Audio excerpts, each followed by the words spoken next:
All right, so we're still waiting on a few other people, but I can go ahead and start the introduction just to make sure we stay on schedule here today. So hi everyone, my name is Audrey Lambert, and I will serve as the moderator for today's roundtable. So I'm also the director of Amos Eno Gallery, and I just wanted to introduce the gallery very briefly and speak about the show that we have on here right now. So Amos Eno is a nonprofit art gallery, and we are located at 56 Bogart in Brooklyn. So the gallery provides a full season of exhibitions featuring emerging and mid-career artists who work across multiple disciplines. Our exhibition schedule is complemented by a range of presentations, performances, and educational and public programs for the New York area and now for farther afield as we're virtual. Since 1974, we have served as an alternative artist-run platform for professional artists, and we are focused on promoting cultural growth in the local communities. So right now, we have an exhibition on view. I have an image up here now with the three artists, and I will introduce them here in a moment. But here at Amos Eno Gallery, one of the artists whose image is up here, Kienke, has his show Very, Very Presidential Speech on view here today, tomorrow, and Sunday from 12 to 6 p.m. Eastern Standard Time. We welcome you to come and visit. Please wear a mask and remain socially distanced if you would like to do so. So with that being said, I will introduce the artists who are here today in no particular order, so we can get started. So we have here with us today the artist Arlene Rush, and I will read a short bio for her as well as the other artists who are here for the talk. So Arlene Rush is a conceptual multidisciplinary artist who challenges the theories that can be used to classify her art. The art of Rush's exists among ideas of a feminist ideology, political engagement, and a strong sense of self, i.e. the artist's own voice, and how it critically relates to the world around her. Inquiries have pervaded her life on the issues regarding gender, identity, and equality. For Rush's artistic journey confronts the under-acknowledged dialogues that have shaped society, feminist ideology, and our own political engagement. She has exhibited extensively in museums, universities, and art galleries across the world, and she is represented as well by Arkelesi Holmberg Fine Art in New York. She has been the recipient of the Pat Hearn and Colin DeLand Foundation grant and a residency in Spain from the Center for Emerging Visual Artists. Her work is in collections including the Schoenberg Center for Research in Black Culture, the Museum of Modern Art Wales, Museu Brasileiro de Escultura in Sao Paulo, and the Library of Congress, among many others. And then we're going to move on to the artist whose show I just mentioned, Kienke. He's an artist based in Illinois who has been a member of Amos Eno Gallery since 2012. His work has been exhibited in over 70 shows, including recent solo exhibitions at Northwestern University 2018, the University of Kentucky 2016, the Art Center at the National Central University in Taiwan 2015, and Fuchs Projects in New York City. Chris exhibited in the Florence Biennale in 2011, the Brussels Biennial in 2009, and was included in New American Paintings in September 2009. He holds an MFA from Southern Illinois University and a BFA from the Kansas City Art Institute, and served for many years as a professor in visual arts. And last but not least, we'll introduce here David C. Terry. He's an artist, an independent curator, and cultural producer, and is currently the artistic director and curator for C24 Gallery here in New York City. He is currently based in Berlin and was previously a visiting faculty member for Bard College in Berlin. Prior to Bard, Terry was the director and the curator of grants and exhibitions at the New York Foundation for the Arts, overseeing the grants, curatorial exhibition, residency, and alumni programs. Prior to coming to NYPA, he was assistant director at the Pelham Art Center, where he directed and curated the exhibition, educational, and outreach programs. He was born and raised in Washington, D.C., and has also been a New York City resident for 23 years. His professional career covers a wide range of curatorial, artistic, administrative, and academic experiences. He earned his BA at the College of William and Mary, and while earning his MFA in sculpture from the University of Pennsylvania, he started his administrative, curatorial, and teaching career at the Philadelphia Arts League. He is a working artist and a curator with over 100 exhibitions and curatorial productions, who has served in many capacities, including as a juror and a panelist for the New York State Council on the Arts, the New York State Department of Cultural Affairs, the Bronx Council on the Arts, and many more.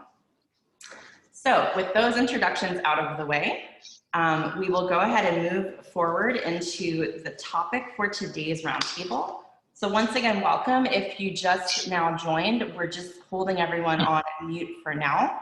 We will have a short round at the end for questions from a few audience members as well. So once again, just to introduce the topic for conversation today for art and activism on making art during a political crisis.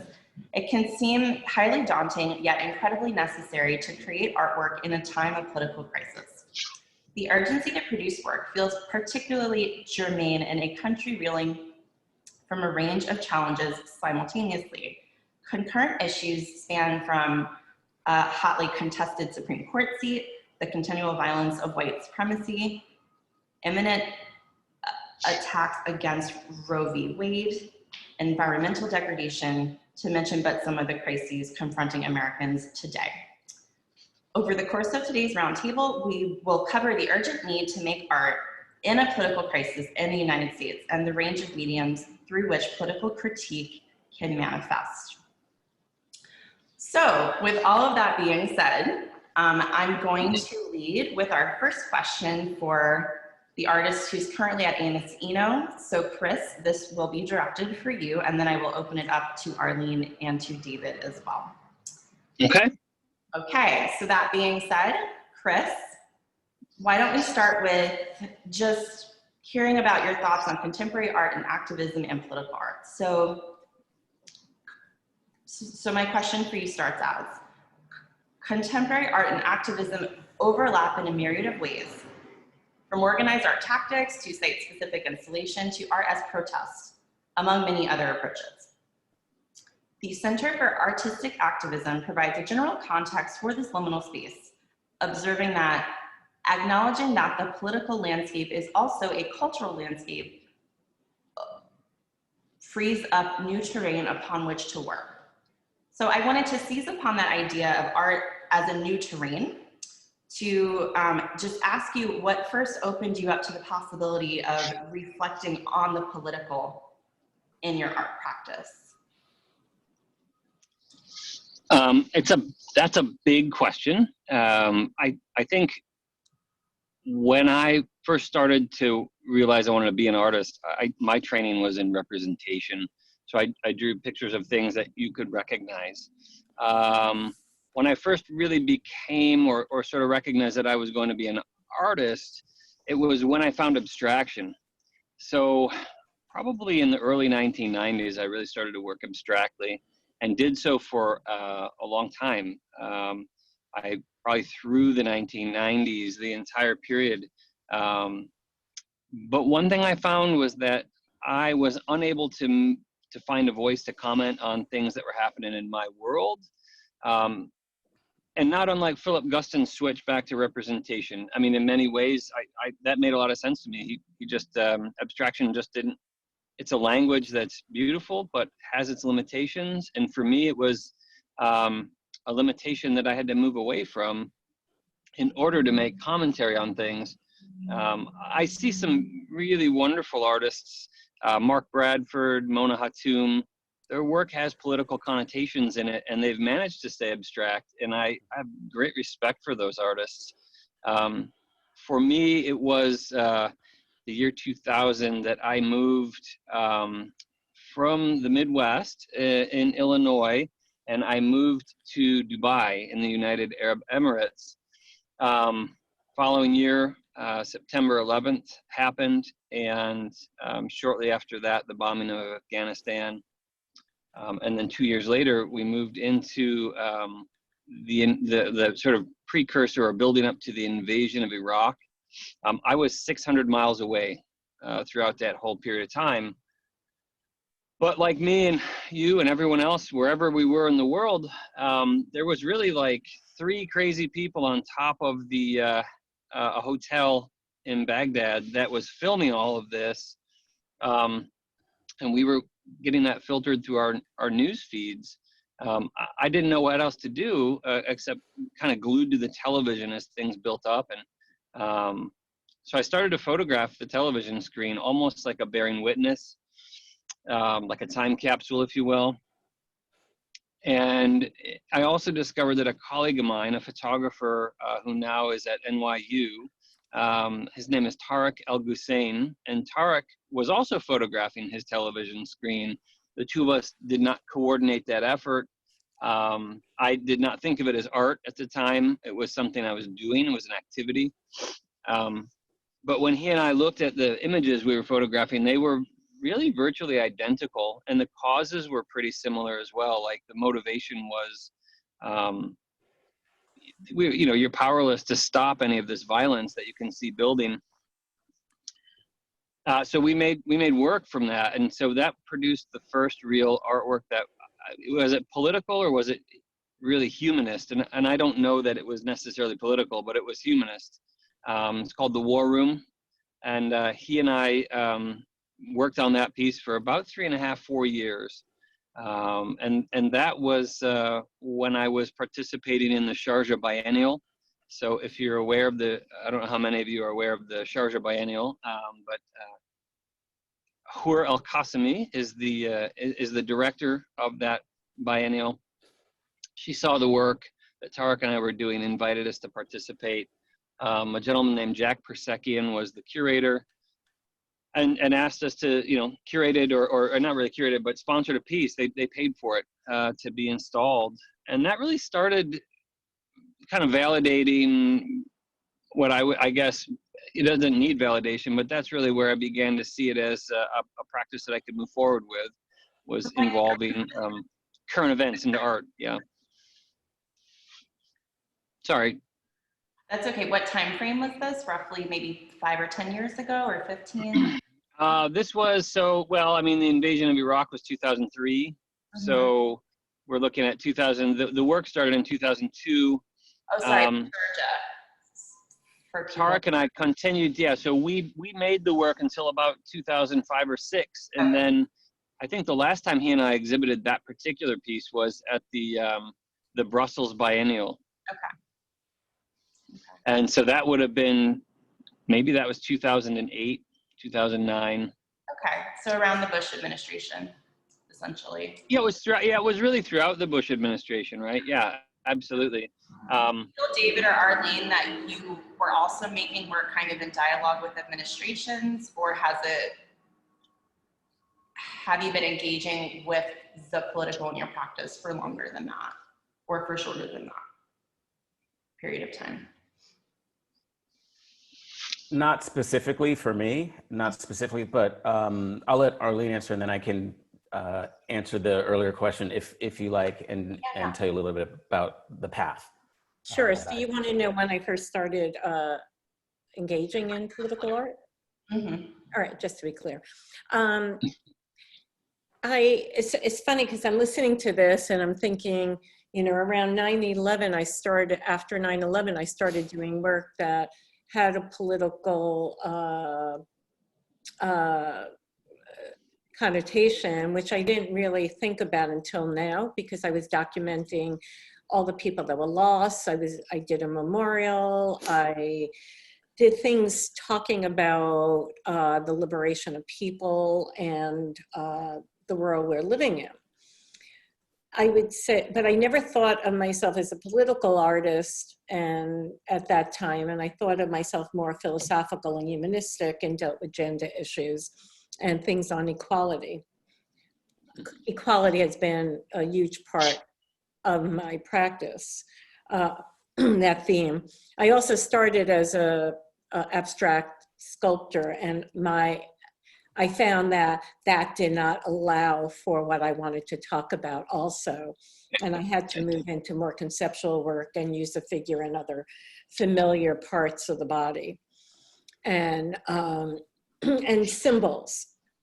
So I would say in 2008, with the Obama-Hillary election, was part of the beginning for me. And even though there was a span in between that and 2016, and I did a piece that I did a proposal for a show called Everybody In, and I did a piece, Rush for President. And it had to do with a lot of, it had to do with everybody in. So I used myself, the director, me being female, him being male, him being Black, me being white. And he campaigned for me. I used the Betsy Ross flag, which was supposed to celebrate unity. So it was about bringing people together. And it also had a commentary on the amount of money used for donations and the corruption. So there was a dichotomy along with, the differences and along with the togetherness. In 2016, when when Trump decided to run, that is when I became highly political in my art and cannot get away from it as much as I shift, into moving into other things, but dealing more with some gender issues.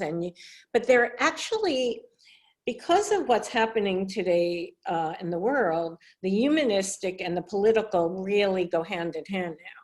They've merged because it's about humanity. And our politics is, when we really look at it, attacks that and separates us. So, my work is very political. Actually, that piece that I did in 2018 got shown, I think it was 2016, at Bergen University there, and got a very good write-up because it is just so much now still. And it's unfortunate, but it deals with gender, it deals with how we look at people that are Black that are running, how we look at women that are running, how they're approached. You think it's relevant and it's being seen as such. Yeah, so, and it's, for me, it's my way. I feel I have some voice, and I could talk. It's, my art is how I have a voice, but particularly in a time when it seems so hopeless, it's my way of being able to have a voice and also record. I think it's very important to record what is going on for history, for purposes in history and inscribing. Well, we'll get more into that later, but I want to also pass it over to David as well. So hang on to that thought, because we are going to talk more about this moment and kind of how you're feeling around it. But David, do you kind of also want to respond to this idea of when you had first really opened up to the idea of reflecting the political in your practice as well? Sure. And it's kind of interesting, and I'd never really identified myself as a political artist because I think in the past there had been a stigma kind of wrapped around that by the powers. You were talking about times of upheaval, and I think relative to one's own place in the world or in the United States, if you're born Black or if you're born a woman or you're born of a different orientation sexually, you have a struggle from the get-go. And so there are times that are okay, and there are times that are really, really, really not okay. Right now is not okay, but there's not segregation right now also. So it's, better, worse, however you want to look at it. There's still horrendous inequities happening continuously. I was born in '67, and at that time, my father was a war correspondent covering the Black experience in Vietnam. And so these are soldiers from marginalized communities who went to war because they feared prison as an option. And they were sent to the front lines at disproportional numbers and killed disproportionately. And so, and also he covered the civil rights movement. And so these are like my early memories. These are the thoughts. This is my nature is about viewing the marginalized and the underserved and championing them in some ways. And to me, it's never been about, you know, Black cause, Asian cause, gay, lesbian, trans, cis, whatever you want to identify with clause.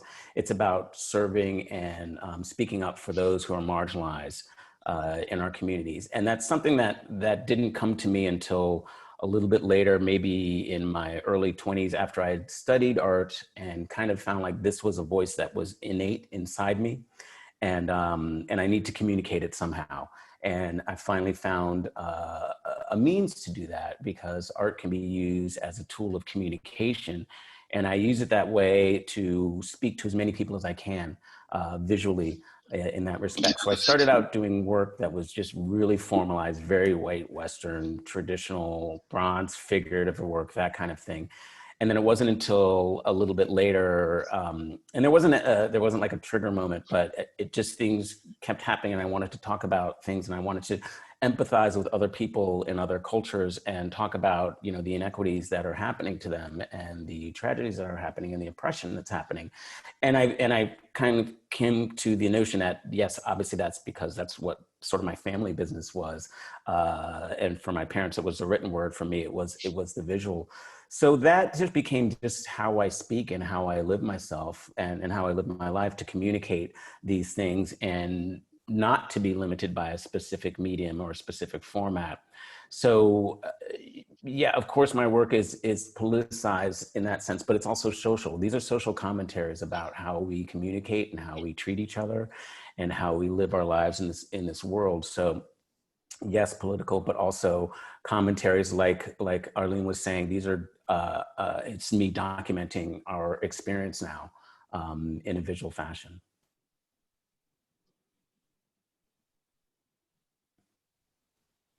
Yeah, thank you. So hearing what everyone is kind of expressing around when they first were really engaging with politics, or perhaps they were witnessing something happening, it seems as though we have these specific sort of even flashpoints that happen. Like I'm hearing the Vietnam War, obviously everything related to the Jim Crow era, now strangely reemerging with white supremacism, and then we've also lived as a country through 9/11, et cetera.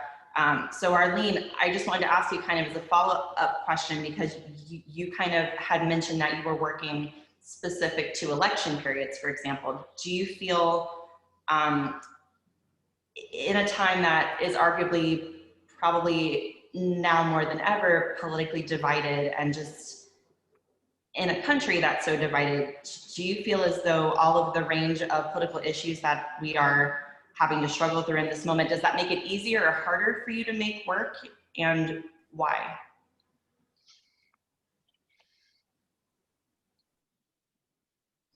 Oh, I think you're on mute maybe. Do you need? Is that for everyone, Audrey? Well, so that's Okay, for Arlene first, because she mentioned the elections. All right. Mm-hmm. So Right.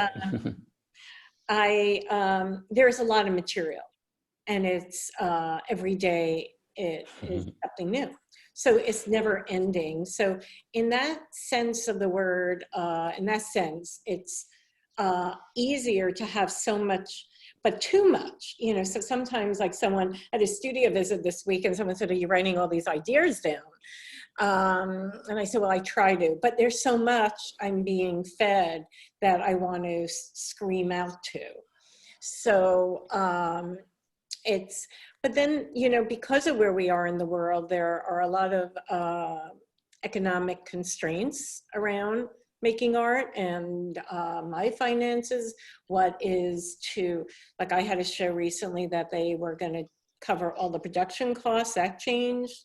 You know, everything is changing. That's making it, you know, more difficult in a way to make art, questioning where my studio will be next, how I'm going to keep things going. You know, that for me, anxiety isn't the best emotion to work under.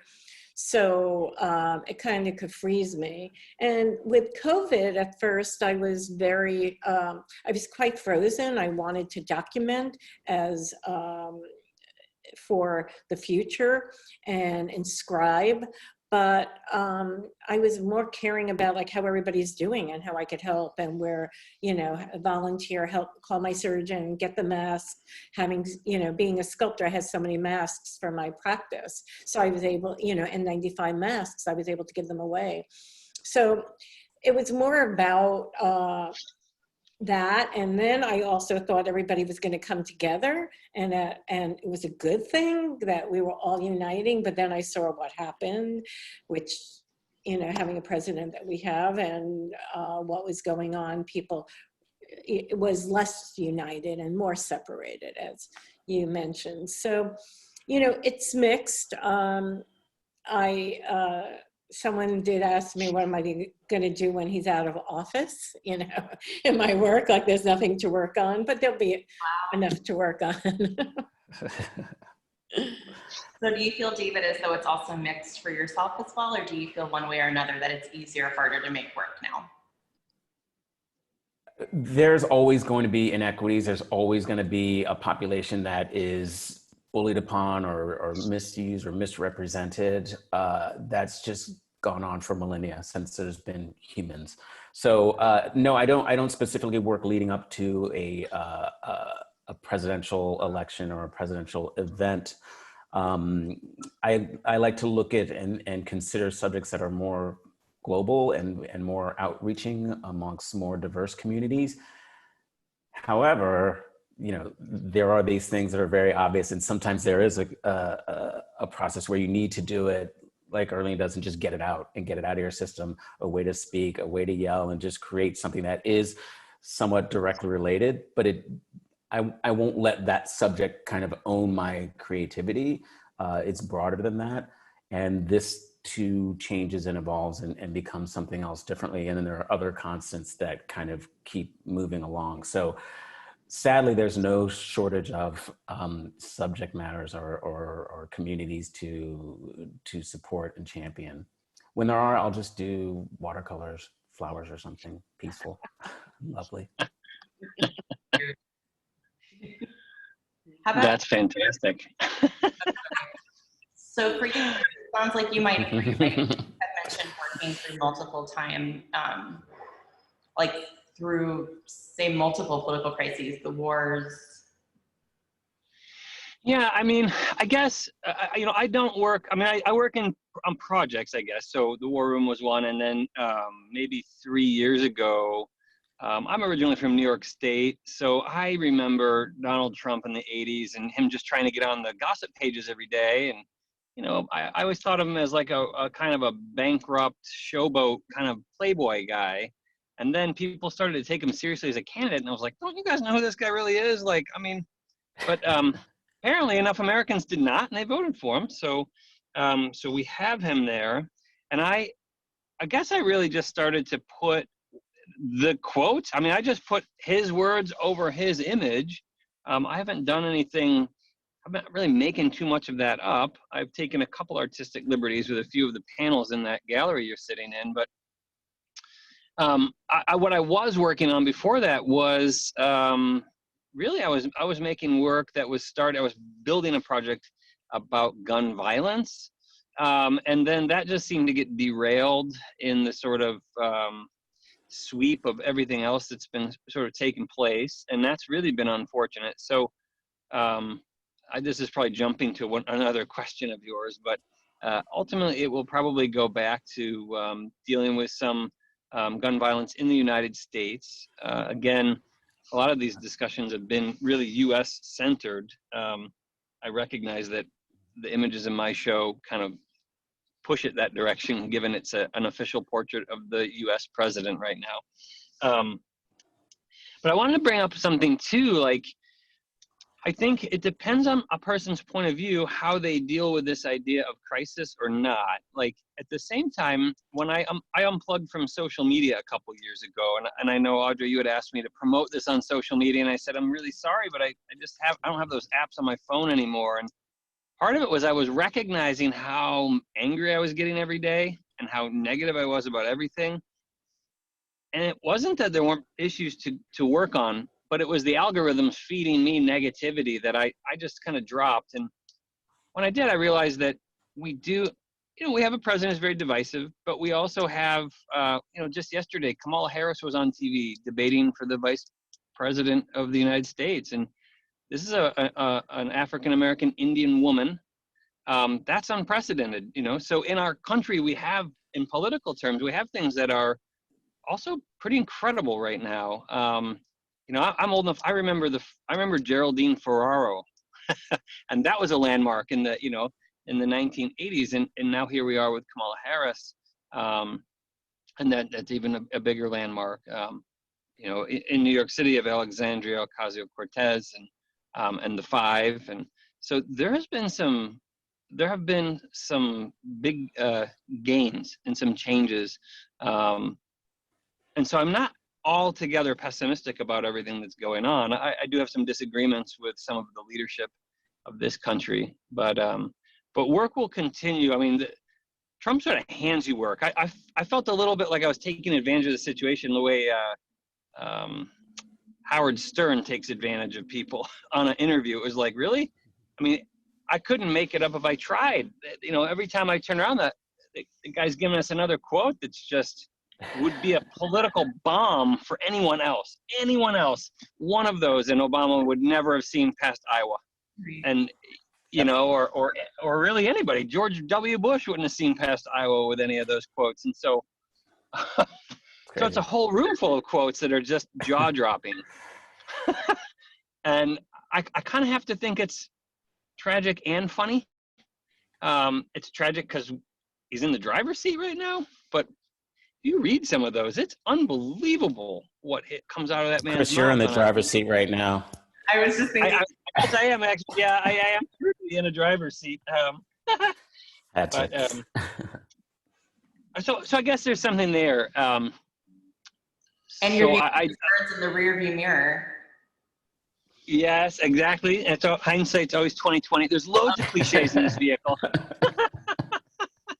So it sounds like we have a mixed kind of survey happening where we have advances, we have things holding us back. And I mean, there's probably a lot of that that's intrinsically interconnected because, I mean, a lot of this is reactionary, right? So I think just to kind of, to maybe specify the conversation more to perhaps working as an artist through various mediums.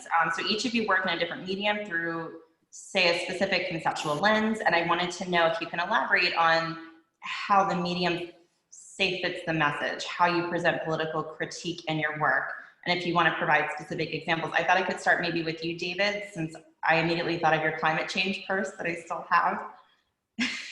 Oh, yes, and I have to put you on the spot. One here. No, that's fine. I have props, This is a climate change purse, and everything goes to Climate Strike. All the proceeds. Very inexpensive. Smell that lovely plastic horror. For me, I had done a lot of work, like stone was my thing. I spent 2 years in Pietrasanta, Italy, and like that was my medium. And then circumstances happen and you don't have a studio any longer and you have to figure out different ways to create your work and to use your voice. And it took me a little while to kind of evolve into that from very traditional tactile materials to other materials and other media, and it really helped me understanding and working actually with knife and many different artists in all disciplines to really appreciate and come to love working in multiple disciplines. And for me, that's a way to kind of grow. So to me it's all about the subject matter and what the work is and what the piece is and so that the context dictates the media. If that means I have to have something crocheted or hand knit, it means I have to figure out how to do that or collaborate with someone to do that with me. If it means I have to have something kind of fabricated or work it out myself or paint it or whatever it is, the challenge is then is to help me realize it in that specific medium. And then there are times where I've actually utilized my own body as part of a medium to communicate the work. So one piece that I have, which is called Branded at Birth, and it's my, and it's behind me also in print, but it's my birth certificate which you can see right there, which I had tattooed on my arm at my 50th birthday with my mother with me, and branded because it says Negro on it twice. This is in 1967. So that's racist, people. And it also is sexist because there's no space on it for the mother's occupation, because the mother's occupation should just be making babies and cooking, right? So for me to do that was a step to create a piece of work, to live with a piece of work, to feel it. And actually, oddly, it's a conversation starter. So when I'm in the airports, people always ask, what is that? And they're like, let me see. And they're like, oh, kind of blown away that this is a living testament of bigotry and oppression in our country. So that is, and also it's placed this way because my grandfather was Jewish, so relating to that concept too. So there are always layers, and I couldn't have done this anywhere else. I had to live it, I had to own it. In order to kind of live my process and live with and be just to the subjects that I like to share and work with and to champion. Yeah. So I'll hand it over to you maybe, Chris. Do you feel like, because I know you started mainly as a painter, like we heard from David that you started working in stone, did you feel like you had to kind of evolve your painting process in order to reflect on the post-spectrum of events? Yeah, 100%. I mean, I still draw pretty much every day or every week. Lately, I've just been copying pages out of Frank Miller's Sin City graphic novel because I can't help it. When I don't have anything else to draw, I just copy other artists to think about, kind of meditate on them a little bit. I'm not really sure why Frank Miller, other than it was on my desk, and so. But I completely agree with David, really. I mean, I just started to pick up materials and mediums that were going to work to deliver the idea that I was working in. And that really started with photography. I do, just out of habit, I don't think in a sort of plastic form. So thinking three-dimensionally it just doesn't come automatic. When I do work in sculpture, I really have to apply a lot of effort and attention to it. So I do often think in terms of imagery rather than in space. So that is just a default, I think, of my brain and maybe of my training, certainly of my teaching. But I'll work in whatever medium seems best for me. A lot of times I'll still work in what would be sort of traditional artistic mediums. Like if I'm going to start to work in 3 dimensions, I'll go with something I know how to do first, like plaster, to create casts. But if that's not the right material, once the work becomes clearer, then you just sort of adapt and grow and look for things that will make more sense. Case in point, the work that's on the wall in the gallery right now, I did one painting using the first presidential portrait of Donald Trump. I did a digital painting of it, and I didn't want to keep painting him over and over and over. So I just printed multiple copies, but all of the words are hand painted, and that's intentional, right? So each one, they're all custom paintings, and they're all done without rulers or anything else. Those are very carefully crafted, painted things, and not unlike, I mean, the meditation of Agnes Martin, and how long she would just spend crafting an edge. You know, those are sort of romantic heroes of mine when I was young in the 80s, looking at artists and thinking about how they would make stuff. But that approach to making those letters last year, I thought about her a lot, actually. I thought about Robert Ryman a lot. I thought of all these sort of painters of the 80s and 90s. Yeah, so when I am making work, and seriously making work, not sketching, I do end up thinking a lot about other artists and what they're doing, and I adapt based on what I need to. Yeah, so Arlene, it's interesting to me to hear Chris kind of saying that he's not really considering something in the plastic form or in 3-dimensional space, and I feel like maybe that's exactly how you approach something, but now I want to know if that's true or if I'm extrapolating. Oh, I think you're on mute again. Let me see if I can unmute you. You don't hear I hear you. anything in my background. Yep. I approach everything about ideas first. That's generally how I work. Although I do like materials a lot, and it does influence my work. So I could see the material might express something to me, and I think about it, oh, how could I use that in the work? And that's, what I do when I worked with the shattered glass. I saw it, it looked like, paint, the paint, and yet it had the glitter effect of something that you want to come to, but then it had danger in it. So I said, oh, this is something interesting that I could use in my work.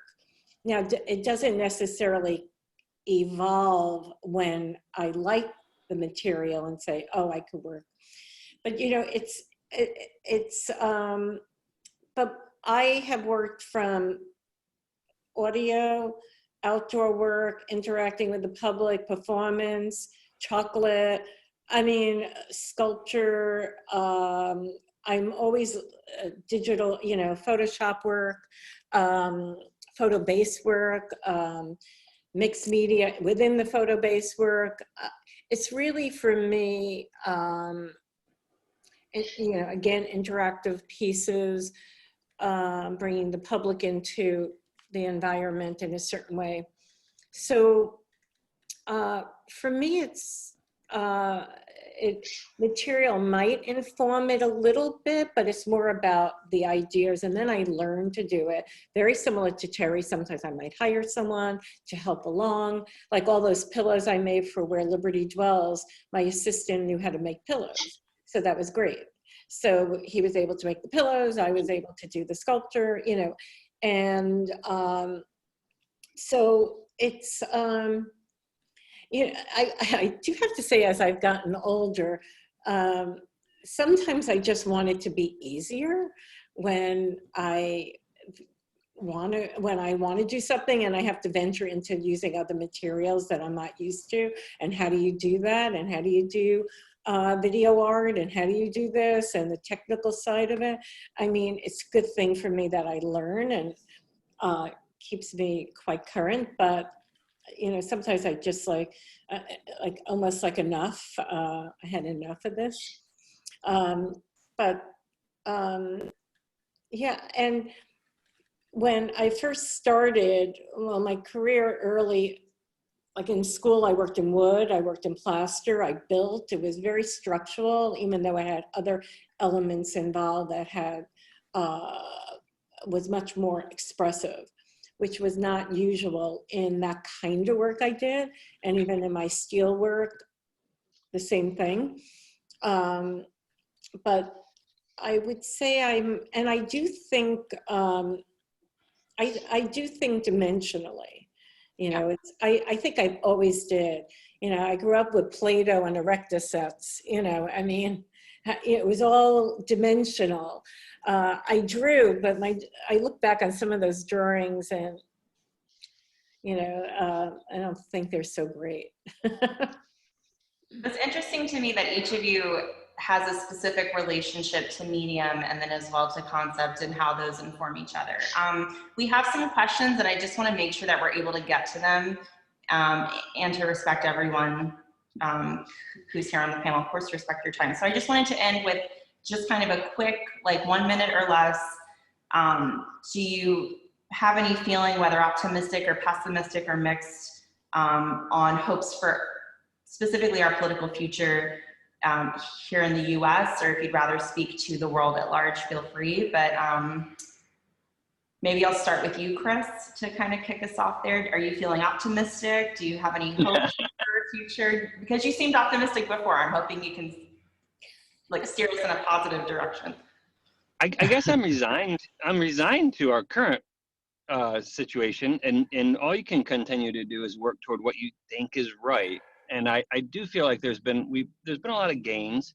I feel like it's 2 steps forward, 1 step back constantly, but that's because there are people who disagree with me that are working just as hard in the other direction.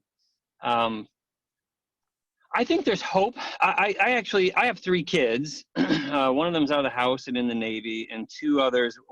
Both are in middle school. The other ones. We had a great summer of reading this year, and one of the books we read was a graphic novel. It's called I Am Alfonso Jones. And if you want to know how I'm feeling, I think that's a great graphic novel. It is, it's gritty. Some called it depressing, but I don't think so. I think it's just an honest approach. I think we just have to keep moving forward. So if you want to read a great graphic novel that reflects some of what's going on in our times, read I Am Alfonso Jones. A good friend of mine was one of the artists on that graphic novel. So, so there it is. Yeah, thank you for sharing that recommendation. Let me kick it to you, David, since Arlene just finished up, so she has some time to think. Oh, sure. What I'd like to say to everyone is to vote. No, I'm kidding. I'm so tired of people telling me to vote, but we all know that. If you're in the US. We know what to do. We know what to do. Right. Well, I've sent my absentee ballot as well, so it's all good.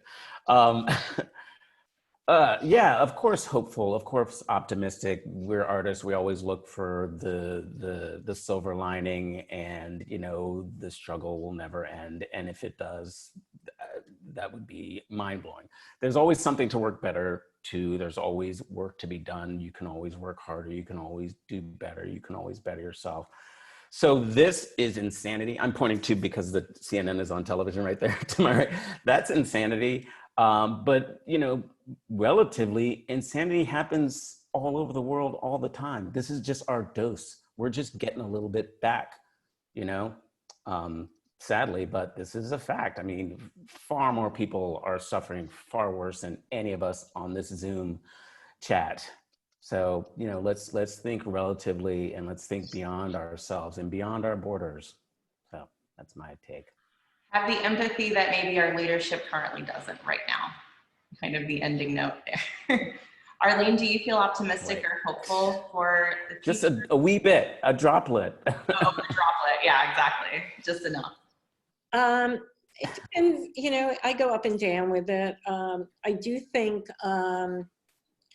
at the very beginning, I was very,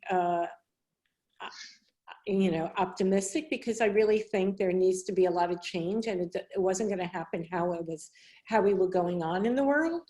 And so I felt like, wow, this is great. I'm going to keep myself healthy in all ways so I could be here to rebuild when the time comes.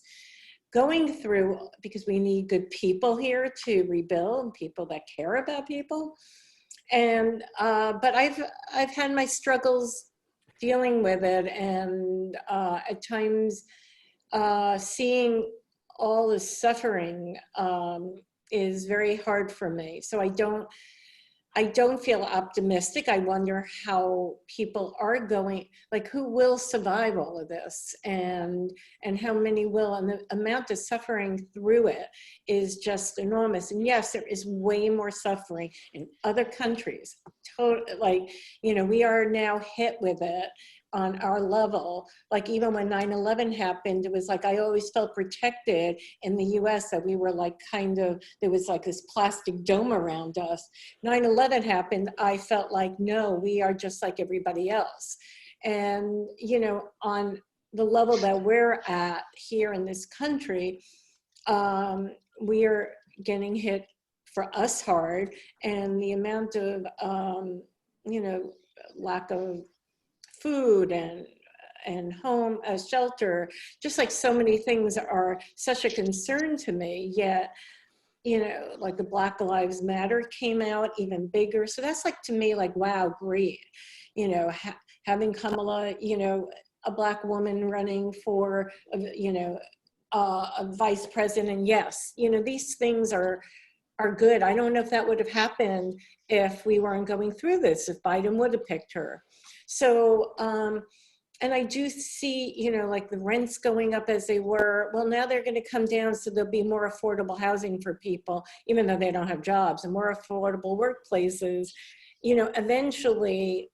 But there's so much loss along with this. So it's, for me, I tend to go optimistic because that's sort of my nature, you know me, and I've been through a lot and I move into that. But this is like such a global, it's so global that sometimes it's so big that I feel that maybe little old me doesn't make any difference, you know. It's just, but I do know as an artist I do, and I do know I make a difference, you know, so that becomes, all right, that's okay. I could be optimistic.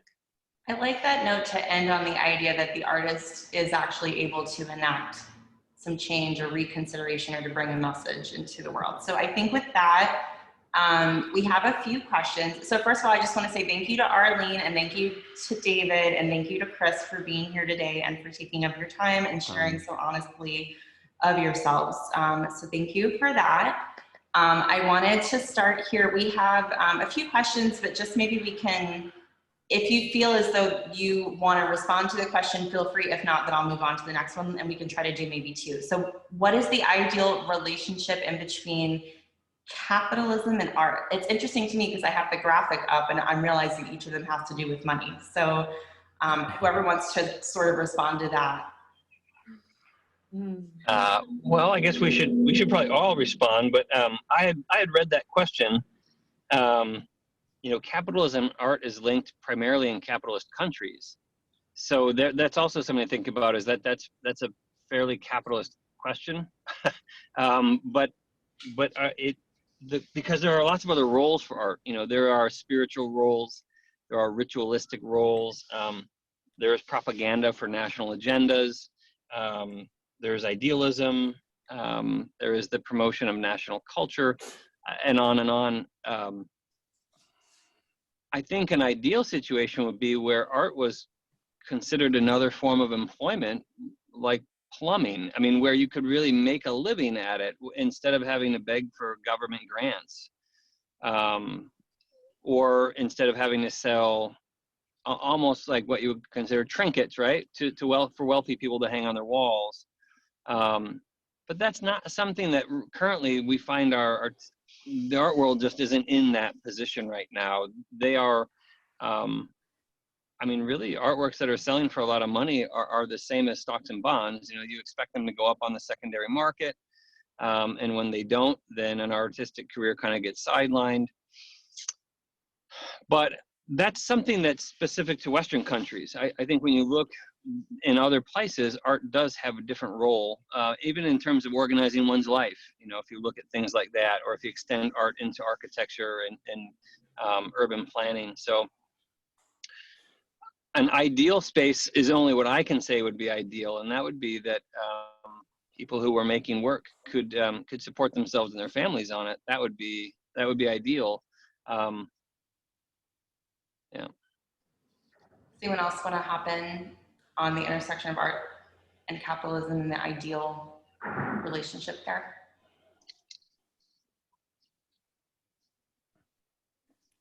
We can also move on to the next question, which is from Kathy Putnam, and she's asking, can you discuss the intersection of political protest and personal experience in your art? So this might be a little more personal, but. People might be muted.